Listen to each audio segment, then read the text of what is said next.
Hurry up. Okay lang. Yes, already. How was your point of view? Excuse me. Fine. I thought we should be in the bathroom. Yeah.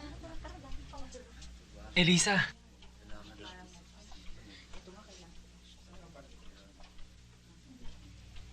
Elisa!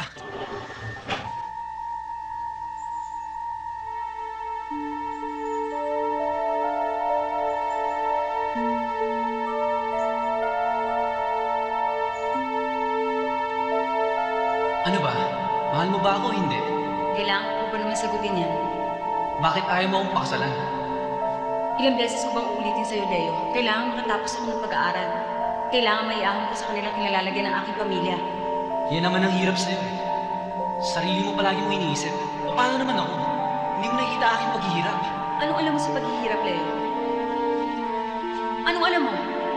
Ikaw na pinanganak na may uniforming yaya. Ikaw na laging napapaligiran ng sakaterbang katulong para lamang gamutin ang mga kinalat mo.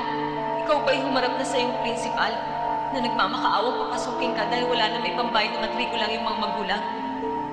Ikaw ba'y nagdaan na sa isang linggo tipid na tipid ang ulam dahil wala na kayong pamalengke? At wala na rin kamag-anak na gusto magpautang sa inyo? Ano alam mo? Ano alam mo sa paghihirap? Alright. Yan ang gusto mo. Yan ang mauko mo. We're through.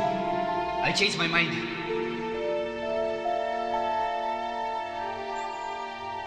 Dinaan ko sa PR yung loan manager, kaya papipirmahin na lang ako ulit ng promissory note. Ka-appointment ko ngayon si Mrs. Ugalde. Pumayag na ho siyang pahiramin tayo ng pambayad sa amortization natin. Elaine, yung sapatos ko naman, oh. Don't worry, Tay. Ako kong bahala. Ben, mabuti siguro dumito ka na lamang sa bahay. Pabayaan mo na lamang si Lisa ang pumunta sa pabrika. Nako, patong-patong ang trabaho doon. Baka hindi niya makaya ang problema. Lakasan lang naman ng loob yan, Tay, eh. Pababayaan ko ba naman maimbargo ang negosyong pinaghirapan yung maipundar ng nanay? Tama ho ang nanay, Tay. Dumito na lang kayo ni Elaine. Oh, meron pa. Kuskusin mo pa, oh. Alam niyo naman ho hanggang ngayon, eh, pabago-bago pa ang blood pressure ng nanay. Ate, mas mabuti siguro kung kumuha na lang tayo ng maid. Ano ka? Ipagkakatiwala mo ang nanay sa maid? Hindi naman ganun ang ibig sabihin ng kapatid mo. Malapit na rin siyang gumraduate. Itay, lahat naman tayo nagsasakripisyo dito, hindi ba? Sino-sino pa ba naman ang magtutulungan kundi tayo-tayo rin? Ano ba naman yung konting malasakit mula kay Elaine? Pabayaan niyo ho, Inay. Isinusumpa ko sa inyo. Babangon din tayo. Sige ho, alis na ako. Tay?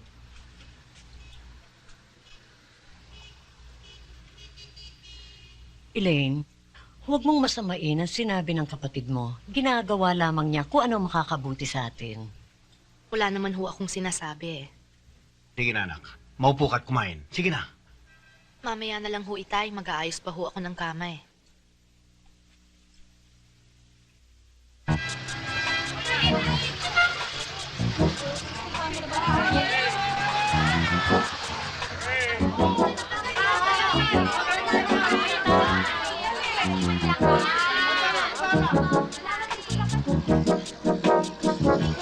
Makeup ko? Pare, yun ang taxi, oh. Taxi!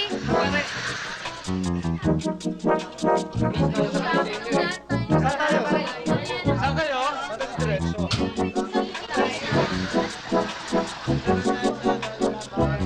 Mahirap ang taxi ngayon. Rush hour na. Mukhang ulang ka. You still remember me? Yeah, I'm Rolly, and you're? Elaine. Elaine.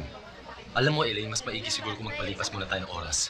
Wala kang makukuha ang bakanting taxi ngayon. Kung meron man, siguradong namimili sila ng pasahero.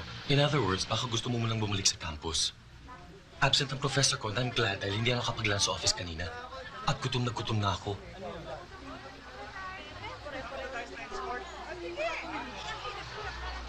Elaine, may diferensya pa tinga mo. Bakit? Wala, iniimbita kita magmerienda, hindi ka naman sumasagot eh. Ang dami mong sinabi, yun lang pala ang gusto mo. Hindi mo pa rin ako sinasagot. Hindi pwede. Bakit naman may lalaki bang naghihintay? O may nabangan kang call within 30 minutes kaya kailangan kang umuwi na naka-taxi? Masyado kang madaldal. Hindi tuloy ako makapag-concentrate sa kalye.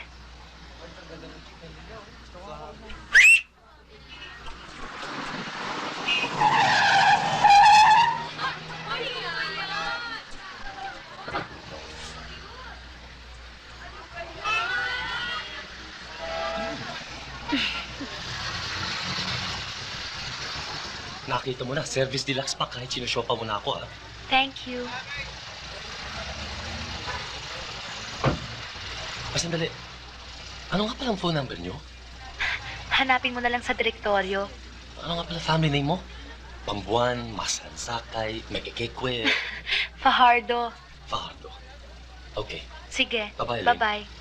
Mama, sa highway ho tayo.